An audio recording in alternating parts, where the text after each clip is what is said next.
निजी सामान के यहाँ आरोप लगाया गया था, तो नगर पालिका के आरआई द्वारा जांच किया था। मैंने खुद दिखाया था कि आप वीडियो फोटो सब बना लो, देख लो कहाँ पे निजी सामान है करके। तो उसने कहा ठीक है, मैं बना के रिपोर्ट भेज दिया हूँ कि वहाँ कोई निजी सामान नहीं है, ऑफिस का सामान है, कुर्सी टेबल रखा है करके। हमारे द्वारा बोला गया था अगर ये भवन खाली होती है तो ठीक है, नहीं तो पालिका के द्वारा आम जनता को गुमराह करने के लिए आडंबर ना करे, दिखावा ना करे, पंचायती ना लगाए, नहीं तो हम सबको काली चूड़ी पहनाएंगे बोलकर। यह उठता है कि जब सीएमओ मैडम इस पेपर में जब लिखित जवाब दे सकती है, इस पर साइन कर सकती है कि उस सामुदायिक भवन कुछ नहीं है, उस पर सामुदायिक भवन में कोई सामान ही नहीं है, तो आज दो गाड़ी जो भर कर यहाँ से जब्ती करके पालिका ले जाया गया, वो सामान आया तो आया कहाँ से? आज पता चला, हम लोग सुशासन त्यौहार में आए थे तो पता चला कि यहाँ से सामान को निकाल कर ले जाया गया है और सीएमओ मैडम के आदेश से नगर पालिका में रख लिया गया है। नमस्कार, मैं दीपांशु शर्मा। आप भारतीय मीडिया नेटवर्क देखना शुरू कर चुके हैं। अभी हम जामुल के रावण भाटा वार्ड नंबर 9 में मौजूद हैं और हमारे पीछे आपको सामुदायिक भवन दिख रहा होगा जिस पर लिखा हुआ है सामुदायिक भवन स्थान जामुल वर्ष 2016 जामुल सीमेंट वर्क्स। इस मामले को लेकर हमने कुछ दिन पहले वीडियो भी चलाया था जिस पर हमें जामुल नगर निगम पालिका की तरफ से हमें धमकी भी मिली थी, आपके ऊपर FIR दर्ज भी कराया जाएगा। इस भवन को लेकर यहाँ के जो रहवासी हैं वो इस भवन को खाली कराने को लेकर आवेदन दिए थे और सीएमओ मैडम का यहाँ पे हस्ताक्षर भी है। उनके तरफ से जवाब आया था कि इसमें कोई भी सामान नहीं है, यह सामुदायिक भवन खाली है। सवाल यह उठता है कि आज दोपहर में इस सामुदायिक भवन से 2 टेम्पू भरकर सामान खाली कराया गया है और जामुल पालिका उसे जब्त भी की है। आखिर ऐसा ये आवेदन का डेट आपको बता दें 17/3/2025।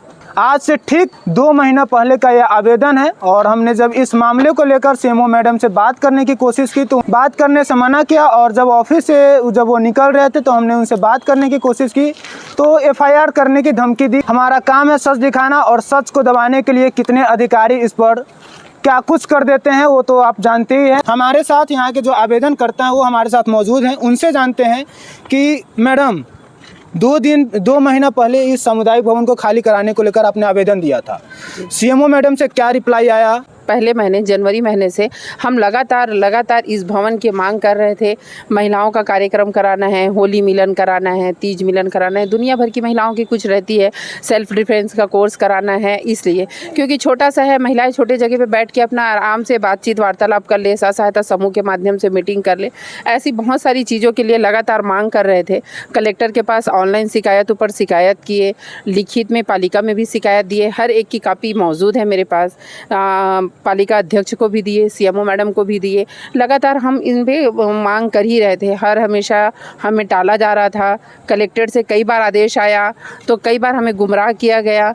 लिखित में कलेक्टर महोदय के आवेदन पे लिखित संज्ञान और लिखित जानकारी पालिका की सीएमओ मैडम के क्या लिखित क्या जवाब आया था? लिखित में उन्होंने ये जवाब दिया था कि वह भवन तो खाली है, उस भवन में कोई भी सामग्री नहीं है, जबकि उस भवन में सामग्री है। इसका वीडियो फुटेज सब हमारे पास मौजूद है, हम उसको दिखाए भी। लेकिन एक नगर पालिका परिसर की अधिकारी मैडम कहीं ना कहीं कलेक्टेड को गलत जानकारी दे के गुमराह करने की कोशिश कर रही है। अब जब वो पालिका की सीएमओ मैडम अगर कलेक्टर को गुमराह कर सकती है तो सोचो जामुल की मजदूर वर्ग के लोग ज़्यादा रहते हैं, जनता रहती है, जिनको इन सब के बारे में जानकारी नहीं है, उनको कितना गुमराह करते होंगे। आप एक साधारण सी एक छोटी सी शासकीय भवन के मुद्दे को ही ले लो कि 5 महीना 6 महीना खींचने के बाद आज सुशासन त्यौहार के दिन हमारे द्वारा बोला गया था अगर ये भवन खाली होती है तो ठीक है, नहीं तो पालिका के द्वारा आम जनता को गुमराह करने के लिए आडंबर ना करे, दिखावा ना करे, पंचायती ना लगाए, नहीं तो हम सबको काली चूड़ी पहनाएंगे बोल के। तो ये जो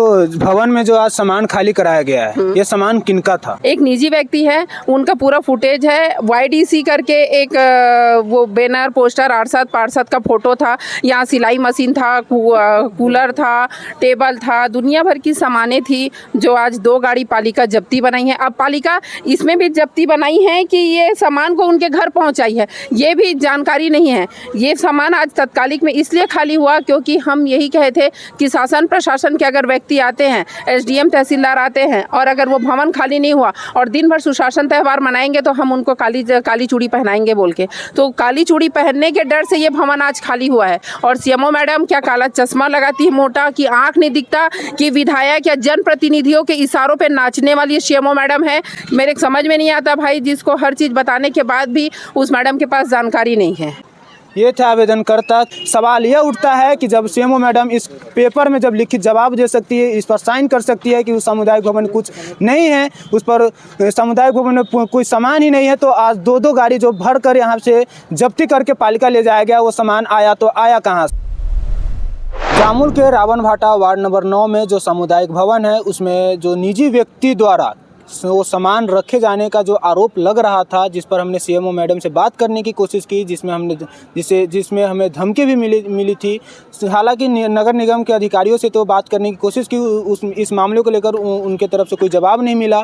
जिन लोगों पर आरोप लग रहा था कि निजी व्यक्ति द्वारा इस सामुदायिक भवन पर कब्जा किया गया है, वो लोग हमारे साथ मौजूद हैं, उनसे जानते हैं। भैया, सबसे पहले आप अपना परिचय बता दीजिए। मैं सरस बर्मन, वार्ड नंबर 8 निवास है, और मैं तर्पण मुक्तिधाम पर्यावरण सेवा संरक्षण समिति का डायरेक्टर हूँ। ये रश्मि वर्मा के तरफ से जो आरोप लग रहा है कि सामुदायिक भवन में निजी व्यक्ति द्वारा इस पर कब्जा किया गया है, उस मामले को लेकर आज निगम द्वारा इस सामुदायिक भवन खाली भी कराया गया है। ये बता दीजिए, सामुदायिक भवन कितने दिनों से कब्जा किया गया था, क्या था, ये थोड़ा डिटेल में बता दीजिए। सबसे पहले तो जो आरोप लगाया है निराधार है, बिल्कुल गलत है। ये सामुदायिक भवन है, इसमें सभी लोग, आसपास के लोग उपयोग करते हैं। छठी में, मरनी में और भी अन्य सांस्कृतिक कार्यक्रमों में बगल में कबड्डी ग्राउंड है, कबड्डी के समय में वो लोग उपयोग करते हैं। और हमारे संगठन अंतर्राष्ट्रीय मानवाधिकार संगठन पिछले साल 1.5 साल से साप्ताहिक बैठक के लिए यहाँ केयर टेकर से चाबी लेकर बैठते थे हम लोग। और आज पता चला, हम लोग सुशासन त्यौहार में आए थे तो पता चला कि यहाँ से सामान को निकाल कर ले जाया गया है और सीएमओ मैडम के आदेश से नगर पालिका में रख लिया गया है। तो ये भी गलत है कि हम लोग को भी सूचना देना था कि अभी सामान निकाल रहे हैं, तो अब संस्था वाले जिसके सामान है, जिसके ऊपर आरोप लगे, उनको भी सूचना देना था, उनके सामने निकाल के ले जाना था। अब हम बोलेंगे कि क्या सामान ले गया, क्या नहीं बोलेंगे तो फिर बोलेगा झूठ बोल रहे हो, तो हमको भी देना था सूचना। और क्या बोलते हैं, जो निजी सामान की बात है, निजी सामान के यहाँ आरोप लगाया गया था, तो नगर पालिका के आरआई द्वारा जांच किया था। मैंने खुद दिखाया था कि आप वीडियो फोटो सब बना लो, देख लो कहाँ पे निजी सामान है करके। तो उसने कहा ठीक है, मैं बना के रिपोर्ट भेज दिया हूँ कि वहाँ कोई निजी सामान नहीं है, ऑफिस का सामान है, कुर्सी टेबल रखा है करके। तो उसको ये संजय साहू और रश्मि वर्मा उसको ऊपर दबाव बना रहे थे आरआई के, नगर पालिका आरआई के ऊपर, कि आप सरस बर्मन से घूस ले लिए हो और इसी उसके पक्ष में रिपोर्ट बनाए हो करके।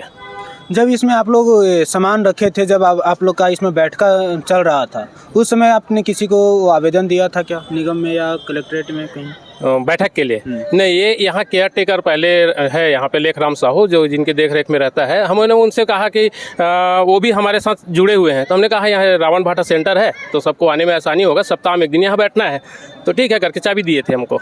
तो रश्मि वर्मा आरोप लगा रही थी होली समारोह में हमको ये सामुदायिक भवन का उपयोग करना है, तो उस समय वो चाबी की मांग कर रहे थे, क्या वजह रही कि आप लोग उस समय चाबी नहीं दिए?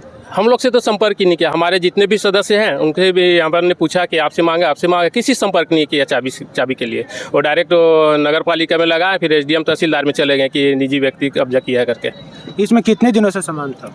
सामान तो अभी साल 1.5 साल से, जब हम लोग बैठ सकते थे। अब सामान पहले से भी यहाँ 2 सिलाई मशीन, महिला समूह के लिए भी ये भवन के मांग किए गए थे, तो महिला समूह को सरकारी सिलाई मशीन रखा हुआ है, प्रशिक्षण लेते थे। हमारे संस्था की ओर से निःशुल्क कोचिंग चलता था, 10वीं 12वीं के बच्चों को निःशुल्क कोचिंग दिया जाता था। और वो जो कुर्सी टेबल रखा हुआ है जो पढ़ाते थे, उनका जीएसटी में सर्विस लग जाने के कारण यहीं छोड़ के रखा हुआ। तो इसमें से जो सामान ले जाया गया है कि उस मामले को लेकर आपकी अगला कदम क्या रहेगा? जब अब सोमवार को जाएंगे हम लोग भी नगर पालिका, पूछेंगे भी हमको क्यों सूचना नहीं दिए, सामान निकाले तो पहले तो ताला तोड़े तो उसका भी सूचना नहीं दिए, आज सामान लेके गए उसकी भी सूचना नहीं दिए। दूसरे बात पता चला हम यहाँ है सुशासन त्यौहार में। तो ये थे जिन पर आरोप लग रहा था सामुदायिक भवन को लेकर, उनसे उनका भी पक्ष हमने जानने की कोशिश की और उनकी बातें भी आपने सुन ली। इस मामले को लेकर आपकी क्या राय है, आप हमारे कमेंट सेक्शन में कमेंट कर जरूर बताइएगा।